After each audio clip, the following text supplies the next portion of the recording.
Good afternoon, everyone, and thank you so much for joining us. There's this expression in Texas that says, if you don't like the weather, just wait 15 minutes. Last week, we saw the weather change significantly for an entire week. Despite the balmy temperatures this week, there were frozen pipes. Many people lost their electricity. Many people are still dealing with water issues. So we in the behavioral and social sciences wanted to spend about an hour today and talk about what happened, talk about some of the steps that took us there and what we can do in the future so that it doesn't happen again. We collaborated this year with our South Campus. So I wanted to take a moment to introduce our panel.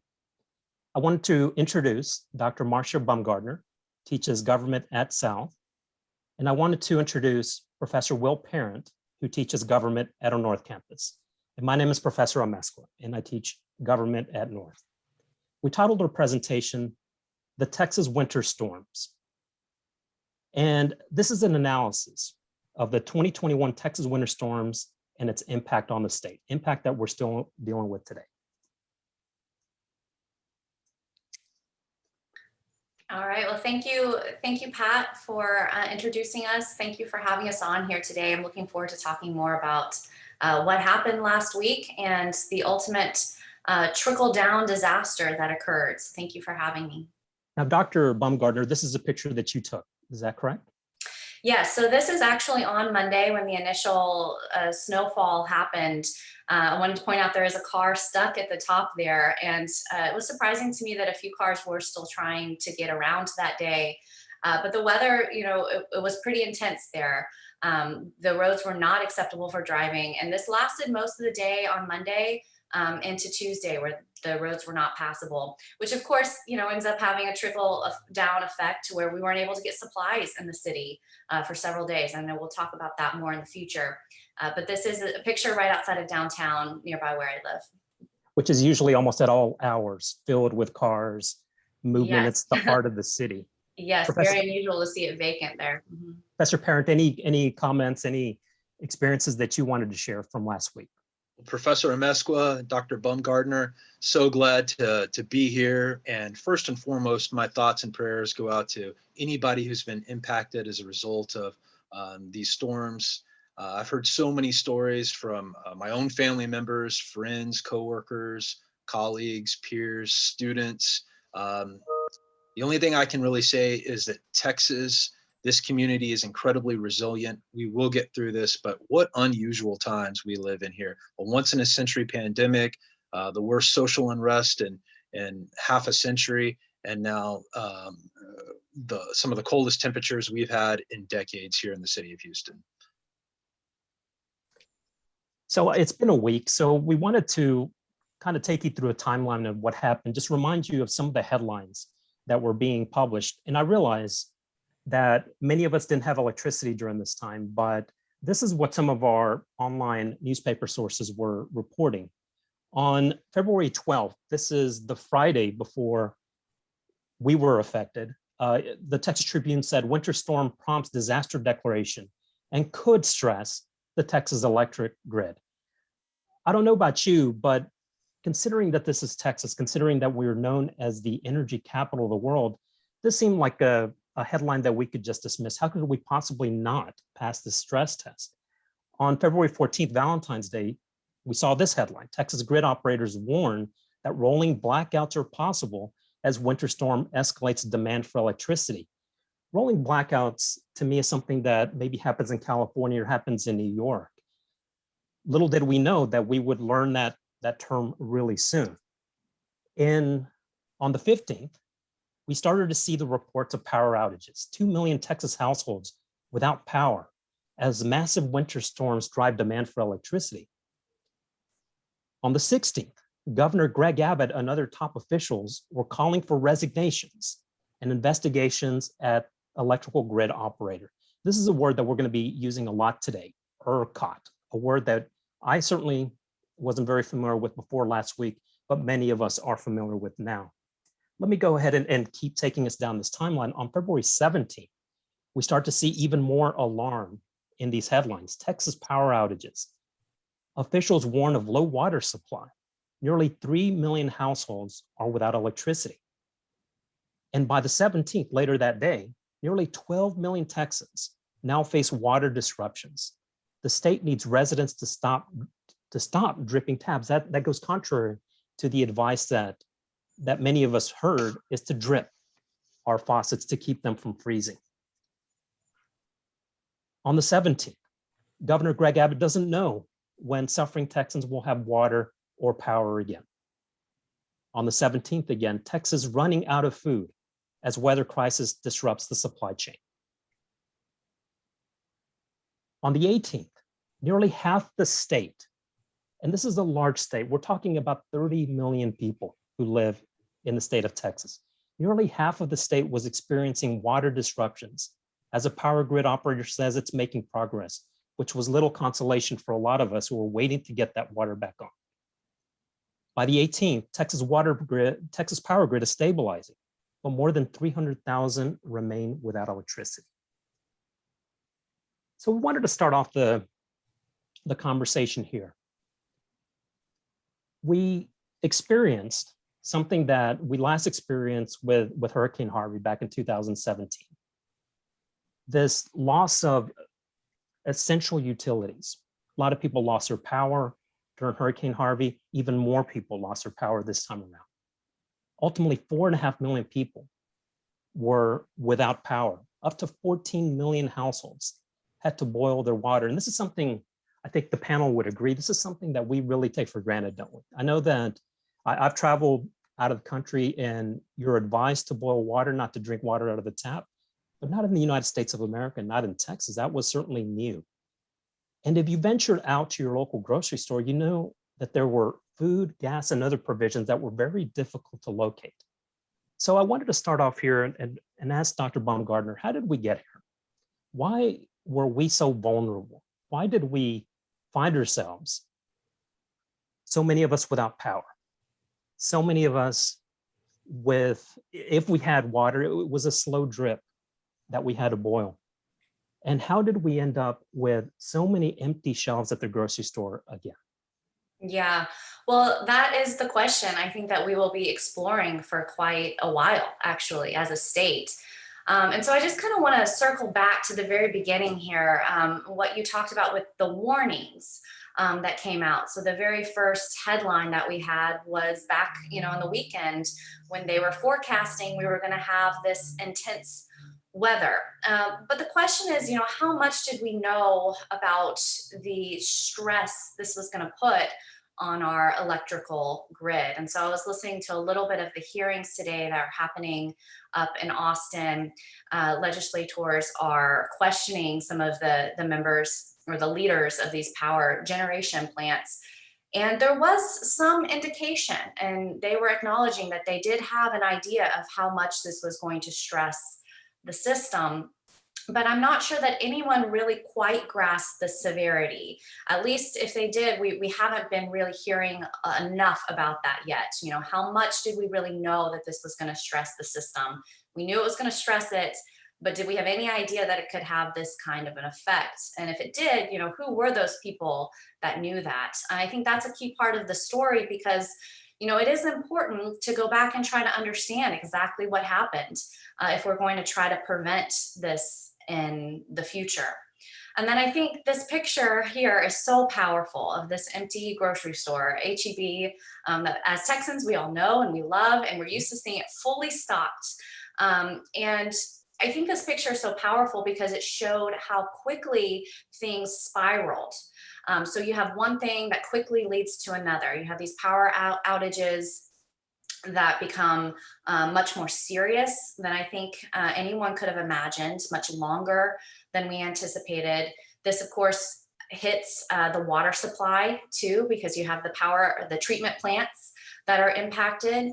The roadways are impacted. And then in part, the grocery stores are impacted just because of the loss of power, because they had to throw so much away and because it was a much longer period of being without power than we have perhaps been in the past. I think, it is a comparison point to look at this and how it compares to our past storms that we've had in Texas. We're used to hurricanes and tropical storms and flooding events, this seemed to have a more serious impact on the supply chain and other things, especially on the water. I don't know about you guys, but this is the first time that I had to boil water, and I've been through a number of hurricanes as a lifelong Houstonian. And so the impact on our infrastructure seemed to be much more serious, and also much more widespread. It wasn't just, the Gulf Coast area that was hit by a storm.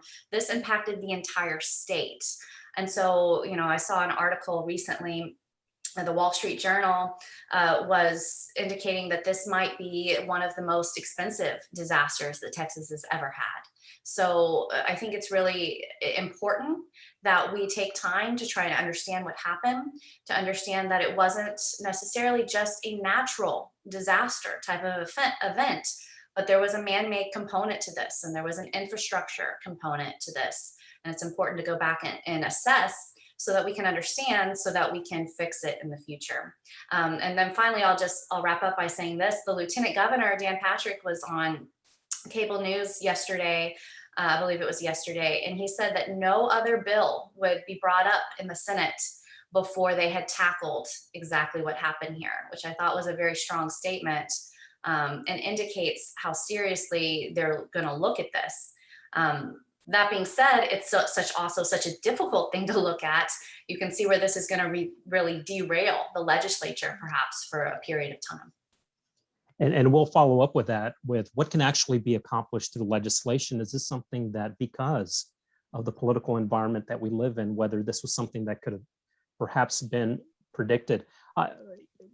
Dr. Baumgardner or Professor Parent, if you want to jump in, why is our electrical situation unique from the other states? Why were we particularly vulnerable to an event like this?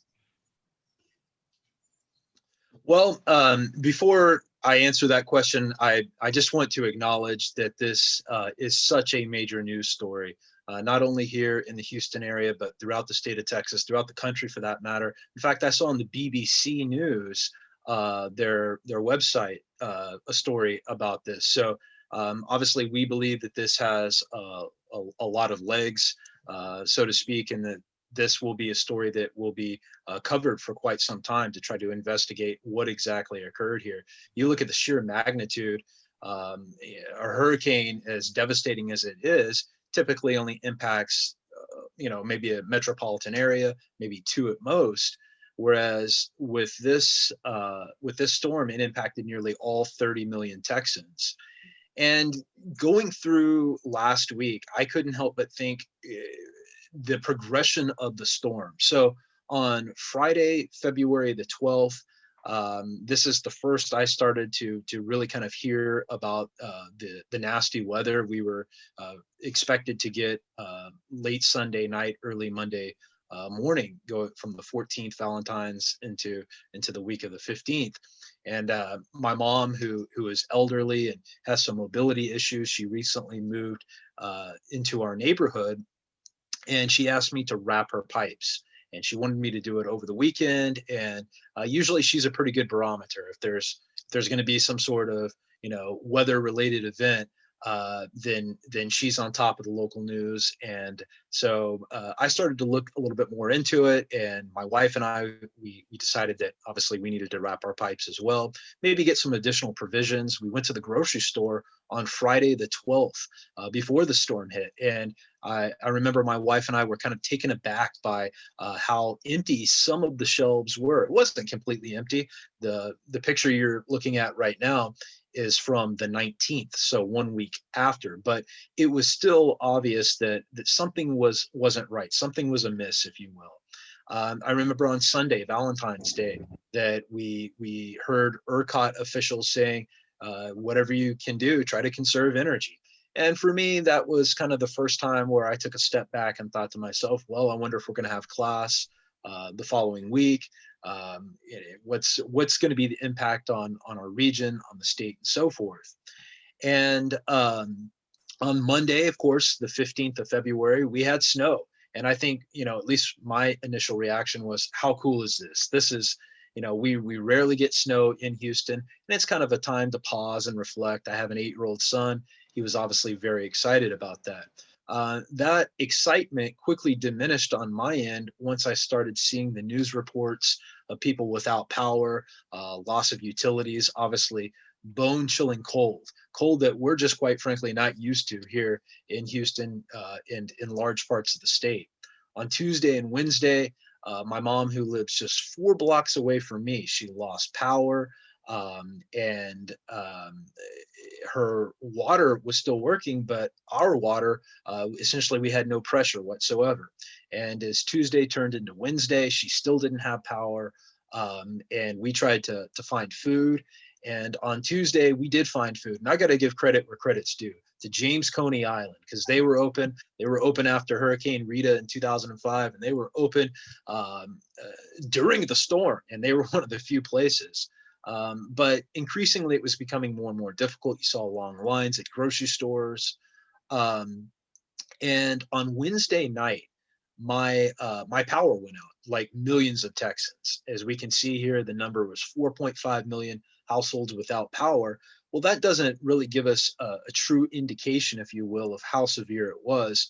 I'll mention this here in a second, but some experts predict that that number was around half of the state lacked power, meaning half of the residents here in the great state of Texas did not have power. And as I went to bed on Wednesday, I didn't have power. The water pressure was none to speak of. No internet or cable, and my phone was at around 30%, and I had a quarter tank of gas in my car. So if I wanted to charge my phone, think you don't have all that much to keep your car on if you want to try to get that charge there. So I increasingly thought how small my world was, and how millions of Americans during COVID just simply don't have access to reserves, and they live paycheck to paycheck, and the impact this would be on many communities, and how you don't have access to a lot of these necessities that we quite frankly take for granted. Looking at the temperatures throughout last week, it's amazing to see the records that we broke. In Dallas on Tuesday, the 16th of February, they had a -2, -2. And on 1 week later, the 23rd of February, Dallas had a temperature of 75. That's a difference of 77 degrees. Here in Houston, we went 44 consecutive hours below freezing. We know that in places like San Antonio and Austin, they had single digits for the first time in 30 years. And yet here in the city of Houston this week, the temperatures have rebounded, and we're in the 70s. It's for this time of year, typically Texas has temperatures at anywhere from the 50s and 60s, and to see that drop went down about, in some cases 60% or more. Coming back to this larger point of lack of electricity, we know that there have been a couple of times in our nation's history where you've seen a mass loss of power. 1965 comes to mind, where you had around 30 million people in the Northeast part of the country who lost power. We'll come back to this point here in the next couple of slides. 2003, you had around 50 million people who lost power. But what is significant about the events of the week of February the 15th is that these were rolling blackouts, meaning that it was intentional. And the reason why it was intentional is because the way that we generate electricity was compromised because of the cold weather. And we were forced to turn off the electricity to millions of our fellow citizens there. Also water. I think it needs to be mentioned here. Water is life. You can't live without water. And Professor Amezcua referenced this idea that you had to boil your water, that you couldn't take it for granted out of the tap. Well, if you were anything like me, even if you technically had water, it was misleading because you couldn't get any. And stores were sold out of water. What does this do to individuals and their psyche as well? It cannot be stated and magnified enough of how severe of a situation this was. You look at things such as fires. We saw a dramatic increase in fires.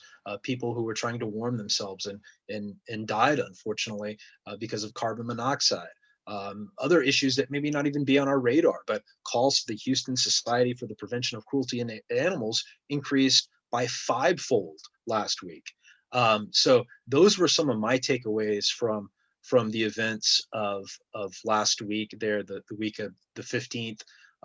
And in terms of politics, we'll talk more about that throughout the course of today's presentation, its impact moving forward on the state, the people, and ultimately the decision makers. Let's move on. Let's talk about the impact on health, education, economy, and the population. Last week was an important week for a series of other reasons, one of which was that we are steadily vaccinating more and more of our fellow Texans. But last week, nearly 500,000 COVID vaccines that were earmarked for Texas did not arrive. Schools, which are already dealing with a COVID slide, students who are falling further and further behind because of distance learning and not being able to attend school, were forced to close for another week. Many businesses, which are already hurting because of the pandemic, were forced to close because either they lacked the resources or their employees were unable to get to work. That was one of the things about the grocery store situation too, was that yes, their supply line was certainly disrupted, but just getting their workers on site was another challenge unto itself. People of color were disproportionately impacted when it came to housing, transportation, food, etc. Dr. Baumgardner, what, if anything, could we have done to perhaps mitigate the situation? Was this just something that once the power grid started to fail, this was going to be a consequence of it? Yeah. So I do just want to underscore a few things too that Will had mentioned, that Professor Parent had mentioned, in terms of the severity of the situation and the danger that was there. And then we have this that you're bringing in here about the economy and COVID. There are a lot of different things that were very significant about the immediate danger of the situation. And then, of course, the long-term effects of this as well. The immediate danger of the situation was very real for a number of people. I know for my family members, I was actually the only person that didn't lose power with all my extended family in Texas. And then it became, we have a family with a baby, and they can't stay in a house for very long with, 40 degrees in their, temperature in their house. So just driving that day to try to get somewhere warm was a very scary situation for them and others that had to choose to do that situation. I know you also mentioned the fires. People were doing some really dangerous things to try to stay warm. You saw carbon monoxide poisonings go up. And emergency room visits for that go up. You sadly saw several families die from that situation. And so the immediate situation with the danger was incredibly significant. And of course, the results was that several dozen people died across the state, including an 11-year-old boy here in Conroe, close to us. So there does need to be a very serious discussion about how we got here and was it preventable? And I think that is the big question that everyone needs to be working on right now in the government. And our best people need to be examining it in the industry as well. So, I think that is an important question that you posed for us to be looking at. And I just can't underscore it enough of how important that is to go back and circle back to the very beginning of how much did we know and what caused this exactly. So you bring up a couple of really important points here. One is that we're already in crisis with COVID. Right. And so the legislature already had its hands full with dealing with, a budget shortfall. Initially, it wasn't as bad as they had anticipated. So it seemed like a little bit of good news. But of course, this changes the game again. The expenses to the state and the expenses to local government in handling this disaster is going to be huge. Again, there's reports that this might be the biggest, most costliest disaster that we've had in Texas, at least in quite a while. So with an already very strapped budget, then we're having to tackle yet this other thing as well.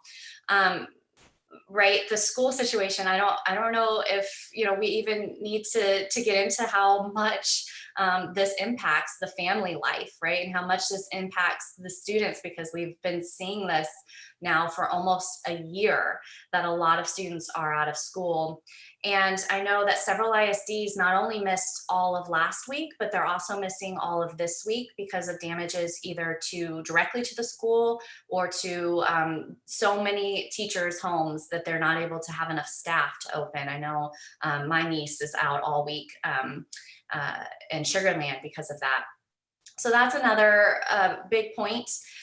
And then, it is always a part of this conversation is how is it affecting people, and who is getting hit the hardest? And we know that people that were already hit the hardest with COVID are again being impacted here disproportionately in some ways. So people of color have been disproportionately affected in many cases. We know that related to COVID.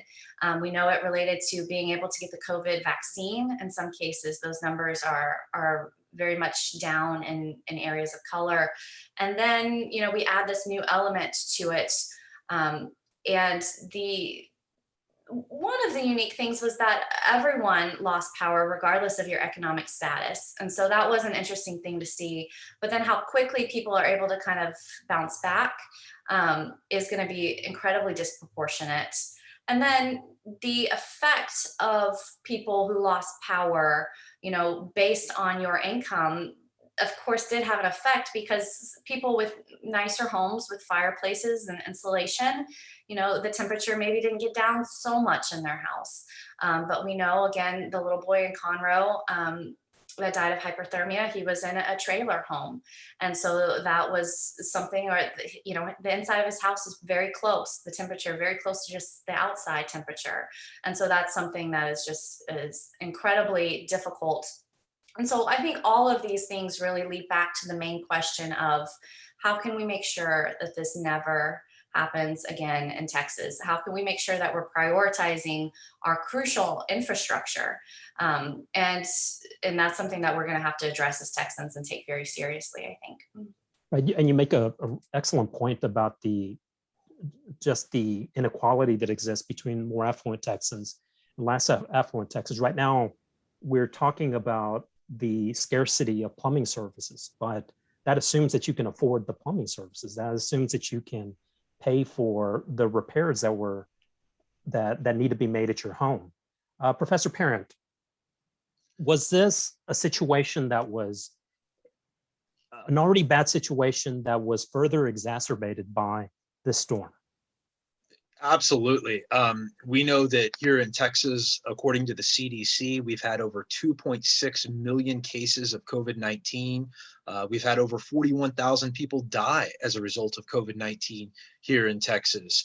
And so when you have 450,000 COVID-19 vaccine doses not getting to the state because of the weather, that's going to hamper any type of efforts to try to reduce the spread and really kind of get a handle on the pandemic. Also, the mental health. I can only speak for myself, but I had gotten to a relatively good routine here, all things considered, with the pandemic. And this really kind of tested me last week when you start talking about the lack of power, and then water being compromised, and then not being able to find those supplies. I think anybody maybe felt the stress. I know when I went to bed on Wednesday night, my eye was twitching because I could feel that stress there. So I don't think that can be lost on anybody. We're in the midst of a pandemic, and you add this on, that's a lot for anybody to handle there. Schools, obviously, they had to close yet again. We're probably all familiar with the summer slide that takes place when students are out of school from May to the beginning of August there. Well, once again, we've had a disruption. Students, young people, they need that stability, uh, and you're keeping them out of school for at least a week, in some cases maybe 2 weeks, depending upon the repairs at the school and whether the school has access to water. Um, I think also it should be noted, obviously, the economy. If Walmart is a good indicator of how bad things are, then this should jump out at a lot of people. On the 16th of February, there were approximately 200 Walmarts closed nationwide, and nearly all of those were closed in the state of Texas. We know Walmart's open 24 hours a day. So for Walmart to close, that's a pretty big deal. And obviously, this is because of what happened last week with the storms. Um, Also, it's been alluded to in terms of the cost of the winter storms here that impacted Texas. It's now being estimated that this could exceed the recovery from Hurricane Harvey, which was $125 billion. That's with a B. Also, it should be noted that our Comptroller of Public Accounts, Glenn Hager, predicted back in January of this year that Texas was projected to have a $1 billion budget shortfall, which, all things considered, isn't all that bad, because just a few months earlier, it was projected to be as high as a $4 billion deficit. So what type of impact will this have? We know that if Texas were an independent country, it would have the 9th largest economy in the world. And when you essentially flip off that switch, pardon the pun here, that's going to have a ripple effect, not only throughout the region, throughout the country, throughout the world for that matter. We know that Houston is considered and called and referred to as the energy capital of the world. This is a black eye for our city, for our state. We know that as a result of the high number of industrial plants, petrochemical plants, in terms of refining that oil into products that we use, such as plastic, gasoline, and so forth, it's going to have an impact of increasing prices for those products because they were offline. In fact, we've already begun to see this. Gas prices rose last week, and now they are the highest since 2019. I was looking earlier today. An average gallon of gas here in the US is now $2.67. Also, we talk about the impact on people of color. We know that on average, in many cases, people of color live in older homes, maybe less insulated pipes, fewer savings. According to CNBC, since the pandemic, 63% of frontline workers have no savings, meaning they couldn't go to work last week. How are they supposed to make ends meet if they don't have any savings there? So you're kind of pouring salt on an open wound, if you will. We know that Texas is one of the most diverse states in the country. It's a majority minority state, meaning at least 50% plus one of the state's population is non-white. It's actually closer to around 60%. Also, we see that energy prices most likely will go up, electricity, especially if you are on one of those variable rate plans. Also, people of color are more likely to live in food deserts. And if grocery stores weren't open, if you didn't have public transportation to get there, or you couldn't get there because of the roads, what kind of impact does that have? Also, when we look at the issue of the environment, I think this has been lost on a lot of people here, but there were 3.5 million pounds of additional pollution that went into the air as a result of the storms. A lot of these industrial plants, in preparation of a major storm, such as a hurricane, or in this case, a winter storm, will shut down. Well, they have to essentially release that excess pollutants into the air. And so this is another area of where people of color have been impacted, because people of color are more likely to live near these industrial plants. In part because of segregation in the past by the government sanctioned segregation, and also wealth inequality as well. So those are some of the things that really jumped out at me when it comes to the health, education, economy, and environment and population of the people here in Texas.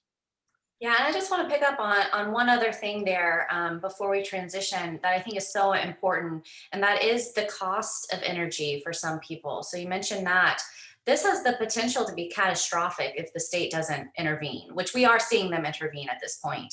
But the people that had, for instance, Gritty, like you bring up, and other types of wholesale systems where they were linked to the wholesale price of energy, you saw it skyrocket to $9,000 a megawatt. And that being passed on to the consumer can mean that they can have bills come in the thousands of dollars. And some consumers were already saying that they were seeing that. So there's a big question on how much of that the consumer is going to have to pay, because this can be quite devastating, especially you bring up a lot of people chose that type of system to try to save money in the first place. And a lot of people's savings are already depleted because of COVID stresses. And then if they're having to pull out thousands of dollars for an electricity bill, that's going to be devastating. So that is one of the things that hopefully moving forward, we can see the state implement some guidelines on that. We saw the PUC, the Public Utility Commission, already ask utility companies to stop sending out bills like that. So hopefully that will mitigate things a bit, but it's a very serious financial situation for many people. Let's talk about some of the politics involved. One of the acronyms that people are quite familiar with after last week is ERCOT. ERCOT is the Electric Reliability Council of Texas. And a lot of Texans will probably tell you that's a little bit of a misnomer because reliability is exactly what they got wrong last week. There was also a lot of talk about the way in which we power our electrical grid and the role of wind turbines in that. I want to also ask the panel whether what happened last week perhaps jeopardizes our national security. Do we become vulnerable, not just while we're down, but perhaps is the next power outage going to be from a foreign actor? And one of the reports that was very, very troubling to me, and one of the things that I heard the CEO of ERCOT take credit for, is that they averted the worst of the disaster. Apparently, we were 4 minutes and about 30 seconds away from long-term outages. That would have meant almost starting from the very beginning at a lot of these plants. So I hate to say it, but it could have been worse than what we experienced last week. There was also the role of individual politicians and their role in helping the state. We saw the story of Senator Ted Cruz leaving the state for what amounted to a 24-hour trip to Mexico. We saw Attorney General Ken Paxton leave for Utah. A representative in my area also went to Florida during the storm. So there's also this question about how much should politicians individually from a state be active in helping people, or can they take a more reserved role? And then I also want to talk about the federal government's role. Texas has its own grid, and we escape a lot of the federal regulations. Should we perhaps accept a more of a active role from the federal government? Should we perhaps rejoin or join the nationwide grid? So, Dr. Baumgardner, on any of these, was there something about the way that government and individual politicians or part of the bureaucracy handled that stood out to you that you wanted to speak about? Yeah. So the politics of this is really fascinating. And I think one of the things to focus on here is that this was actually very much a political issue. You bring up here, I'll just speak to that last point actually of regulation. We'll bring up that first, because this is the big question, right? What went wrong? Why did it go so wrong for us? When of course we know other parts of the country handle weather just fine. You bring up the important point here that Texas has its own electrical grid. And this is actually something we've been very proud of as a state in the past, that we have our own electrical grid and we can function on our own in this way. We as Texans are very resistant to federal government oversight. As a state, we like to handle things on our own and tell the federal government to stand back and we can handle it. But you bring up an interesting point here, in that this type of failure will not be tolerated by Texans for very long, right? Especially not if this keeps happening. So I think Texas politicians in particular have a really important role to play here. And it's, I think, very time sensitive. They have an opportunity to fix some of the regulations, to provide a little bit more oversight. So it's clearly necessary at this point. And if they fail to act at this point as a state in providing regulation, then I think we will see a push more and more for being included in some of the federal regulations that take place. Of course, it's not, it's a tricky legal thing because we are contained within our state. We don't fall under the federal guidelines that would very easily apply if we cross state lines. So since we're so big geographically, we don't cross state lines with our grid. So I don't think that it's actually very likely that we will see federal government come in, because in terms of oversight, because I think legally Texas does have a recourse against that at this point. But again, it becomes very much just a politics issue, in that there is a problem that needs to be addressed. There definitely has to be some more regulation here. Texas has the opportunity to do it themselves at this point and go ahead and step up and increase the regulations and pinpoint some of the problems and fix them.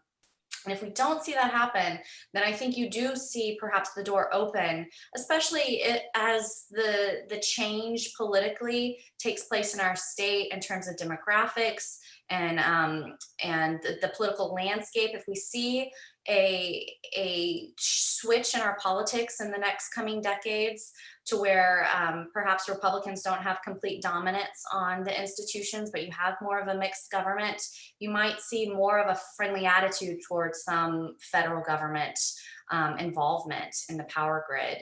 I did have a note here as well that one of the reasons why we chose to deregulate in Texas, one of the arguments was that it would encourage competition, which would drive down prices for consumers. And so this is something that the Wall Street Journal did an analysis of this week and looked at, did it really help consumers in Texas? And they found that the opposite was true, that compared to a lot of regulated utilities, Texans might have paid up to $28 billion, $28 billion with a B, dollars more than comparable other utilities that had been regulated. And if that is the case, then I think more exploration, more data in this area would be good.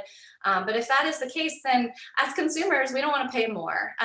That's a very easy argument. So we don't want to pay more. We want to pay less for our utilities, and we want them to be reliable. So I think that would be a good thing to look at and say, did it actually save the public in Texas money, or did it actually cost us money? Some of this rolling back of regulations and opening up of the market. So I do want to transition back to your first point here about ERCOT, because this is so fascinating to me. And like I think a lot of people this week, I'm learning more and more about them. They're a nonprofit, which means that they're not directly tied to the government. They're not a government entity, although they are appointed by the PUC, the Public Utilities Commission, and then the PUC. Those three administrators are appointed by the governor. So of course there is some government involvement at this point, but honestly, I'll share with you guys, I expected this to actually have more government involvement. I didn't realize that ERCOT was its complete own separate nonprofit thing. I also didn't realize how many people lived out of state. And of course this made a couple of headlines this week as well, and that 5 members of ERCOT lived out of the state. One professor in Germany, one person in Florida, one person in Michigan. Of course, they have resigned at this point. But I think just there's a lot to look at here in terms of the politics. Why was this so hands-off? It seems like there was such a distance from the governor's office to the PUC to ERCOT. And it seems like the legislature has not really been involved much at all either in this process over the last 20 years. So this is something that we need to get into as Texans, and we need to figure out how to make, I think, ERCOT more accountable. And I know that there's plenty of blame to go around. I know we have more points on this coming up of really who to hold accountable. A lot of people, ERCOT is the one that's standing out to them as we need to hold them more accountable. But I think the PUC is one that we also need to look at because they're actually the part of the government that's supposed to be in charge of all of this. And so I think we need to really look at them and the type of oversight and guidelines that they're providing. Um, so just a couple other things. You have so much here. I feel like I could talk about everything for so long. And so I don't want to do that, but there's just so much juicy political stuff here as well. Um, Ted Cruz leaving the state. This is, I think, one of the most sensational political stories, sensational aspects of this. When you see his pictures on the plane and he's going to Cancun, I don't know about you guys, but I saw all kinds of memes circulating. And so this is something that I think will stick with Ted Cruz for a while. Because it was such a poor decision on his part to leave the state when the state is suffering. And we just went over all the ways that the state is suffering. Apparently we're seeing from text messages that came out that were leaked that, his family lost power as well. His wife is very cold. She pushes to go to Cancun. And I sympathize with that because that crossed my mind as well. I was like, why don't we just get out of here? It is so cold. The difference though, is that we're not elected officials. I'm not an elected official and I couldn't directly, other than helping friends and family, I couldn't necessarily call up FEMA and say, hey, where's our help? And when's it coming? Whereas if you're a United States Senator, people will answer the phone for you and you can be out there trying to get all the help that you can for people in need. That should be your number one priority, of course. And so at this point, I think that almost doesn't need to be said, doesn't need to be explained. The people in your state should be your number one priority. Looking further down the line, I'm not sure if this will hurt Ted Cruz long term. I think it hurts in the short term. I think it's going to be interesting to see if this hurts in the long term. He's not up for re-election right away. I think it's 2024 before he runs again. So will people have time to forget? Will this impact his potential run for the presidency? That is something that I had a strong feeling that he was setting himself up for, especially going into the January 6th statements that he made. It seemed like he was posturing himself for a run later on. Of course, I think he was damaged politically in his role in the statements that he made on January 6th. And then you have this happen with the Cancun debacle. So, is this damaging enough to where he won't be able to run for president? Is this damaging enough to where he'll have a primary challenger? I think that remains to be seen, and people are able to forget, pretty quickly with some of these things. So I think we'll see how that goes there. All right. I think I'll let you take it from here. That's apparent. Yes, I'm going to focus on two things in particular here. First is the role of wind turbines. According to ERCOT, they projected that 80% of the grid's capacity for the winter season would be generated by natural gas, coal, and some nuclear power. And if there's any one culprit to blame, it's natural gas. It's not to put all the blame on natural gas, but if one really kind of stands out, it's natural gas. And I think we're probably all familiar with the saying, you don't want to put all your eggs in one basket. And yet it seems as if you've heard some of the comments from Representative Dan Crenshaw, who is highly critical of these renewable energies, specifically wind, that's slightly misleading there, because it was these other forms of energy that, in natural gas being first and foremost, that was the biggest culprit in terms of grids going down and the loss of energy there. Also, I'd like to kind of come back to this point of minutes away from a catastrophic months-long blackouts here in Texas. We were on the brink, as ever close as you can be, to complete and utter chaos here in the state of Texas. And it would have had been felt throughout the world, quite frankly, if that had occurred. The reason for this, it deals with the fact that it takes so long to bring back the grid if it were to fall apart there. And essentially, it deals with supply and demand. If you have too much demand and not enough supply, then you've got to do one of three things. And this comes from ERCOT themselves. You need to essentially tap into the other grids, whether it's on the East Coast or in Mexico.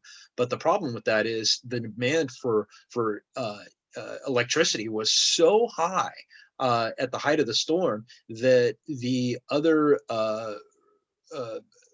grids, in this case, the East Coast and Mexico, they also had rising demands, and they weren't in a position to provide that additional electricity to meet the needs of the state of Texas. If that first option does not happen or take place, then the second option is to cut power to large industrial partners in the state that have signaled previously that they could withstand a loss of power. If that doesn't happen, then kind of the last resort option is to order transmission companies to reduce demand in a rotating system, hence the blackouts. Now, typically, rolling blackouts are only supposed to take place for around 45 minutes, then they go to another part of the grid. Well, the problem here that we had on the week of February 15th dealt with the situation was so severe. There was so little power, they didn't even have the ability to rotate it. Hence the reason why some people were without power for 24, 48, 60, 72 hours, in some cases 96 hours, 4 days without power. I was without power for 3 hours and I felt as if my whole world was crumbling before my very eyes. So I can only imagine the panic many people must have felt. So to me, those are the long-term impact. What is the role of renewable energies? As we do a little bit more investigation, maybe it turns out that, well, maybe it is good to diversify even more so. And also, is it time that Texas has stronger relationships with the federal government when it comes to the Eastern grid and the Western grid as well? You can make an argument that, well, Texas isn't subjected to federal oversight because it's intrastate as opposed to interstate. Interstate would require federal oversight, but you could also make just as strong of a case that it impacts all 50 states when Texas can't get its house in order, so to speak, because this impacts the economy. We've already talked about gas prices and just the transportation in general of goods and services from one geographic area to the next there. So those were my biggest takeaways in terms of the politics of the storm. Yeah, I just want to add to that. When as Texans, we have to ask the federal government for disaster relief at this point. We have to ask them for a lot of money and help. And so at that point, it's like when we're having to request funds from the federal government, that you can expect the federal government to say, well, we have a right perhaps to regulate, because if you can't handle it on your own and you're going to cost the federal government money, we need to be involved in preventing this in the future. So, I think that's just something to keep in mind. We can't necessarily blow them off and then request assistance. That's not going to work long term. But if I'm not mistaken, after the 2011 storm, the federal government actually recommended that we winterize our energy sources, and the way that we didn't. And with this being the political topic, I feel comfortable jumping in because I think our lawmakers have been very quick to point their finger at ERCOT, but it seems like there's no one who can really walk away from this unscathed. There was more that the governor could have done. There was more that the attorney general could have done. There was more that the PUC could have done. One of the commissions that we don't talk a whole lot about is the Railroad Commission. They have the power to request that oil wells be winterized, and they haven't done that. So we will see what the repercussions are of all of this. But we have about 5 minutes, and this has been very, very enlightening. So I wanted to finish up. And if you could tell us some ways in which we avoid this in the future. How do we prevent what happened with Winter Storm Uri from hitting us again, from affecting us as negatively as it happened? So let's start with you, Dr. Baumgartner. Yeah. So I think that one of the challenges that we face whenever we're trying to come up with a policy solution for really anything right now is that we are divided as a nation, and as, you know, even as Texans, our level of political polarization is pretty high. So when we're trying to address these issues, you do see sometimes each side just run directly into their camp without actually doing the proper investigation to what the problem was. And I think that's kind of what you saw with the Dan Crenshaw comments. Even the governor went on right away and blamed wind. And now, you know, perhaps they're walking that back a little bit, but because we know, you know, wind is like right about 10% of the total power, and it wasn't just wind that failed. But I think that was just so telling. You have political culture on here. It was so telling that the immediate talking points were to run to, you know, more of the political narrative one way or the other, you know, especially about these alternative energies.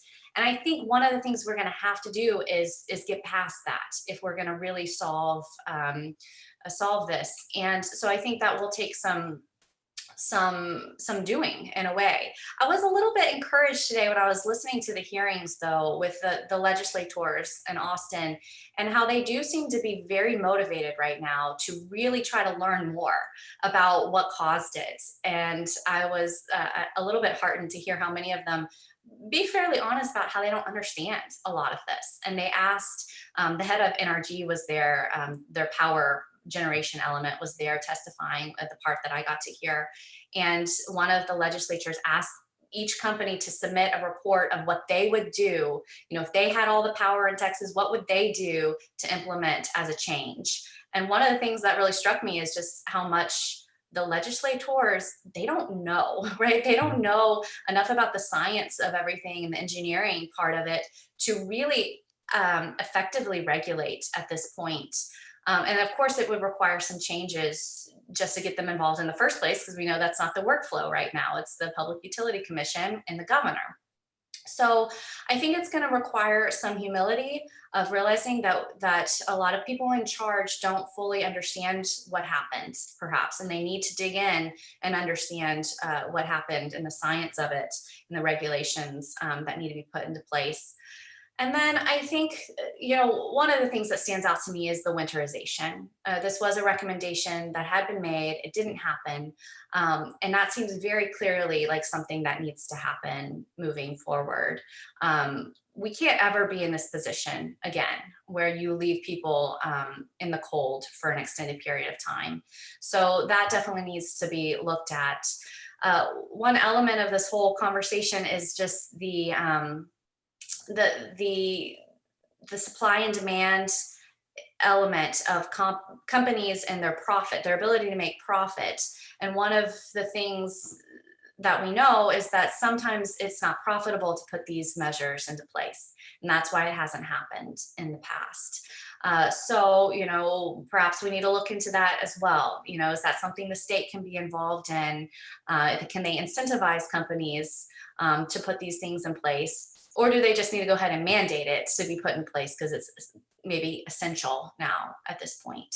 So that's what I would really like to see. I'd like to see some stepping up of the regulation. And, you know, and I don't say that lightly, because I think anytime you add a regulation, that is something that's tough sometimes for companies to adapt to. But I think when you have a major failure like this, it highlights that there's something missing. And that we do need to take a step forward in the requirements. And, you know, one of them that seems fairly obvious is the winterization, but I suspect there can be quite a lot more that needs to be done as well. Thank you, Professor Perrin. Do you have about a minute follow-up? You know, there's no silver bullet, and it really, I think, comes down to the political culture. Is there a will and desire? Right now there is, but it'll be interesting to see at the end of this legislative session whether lawmakers are able to truly come up with some innovative solutions to this problem. And I think it's going to require some tough decisions on both sides of the aisle to kind of meet in the middle there. This polarization that we've seen at the national level and also here in the state of Texas doesn't bode well. However, I have confidence that Texas will do the right thing. And what I mean by that is to come to some sort of understanding that this issue cannot and will not happen again. And how you go about achieving that, I think probably takes a combination of all the different points on the slide. I think we can all agree that this storm was equal opportunity. It affected Republicans, Democrats, rural, urban, wealthy, and low income. So I think there are a lot of Texans out there that are saying this is the time when both parties need to come together and they need to come up with concrete solutions to prevent this from happening again. That's going to wrap up our discussion today. I want to thank our panelists again, Dr. Marsha Bumgardner. She teaches government over at the South Campus. Professor Parent teaches government at the North Campus, and I've been your humble moderator, and I teach government at the North Campus. So I want to thank you all very much for your attention and for caring about this very important issue. We want to wish you continued good health and recovery, and we will talk to you the very next time. Thank you. Thank you. Thank you. Let me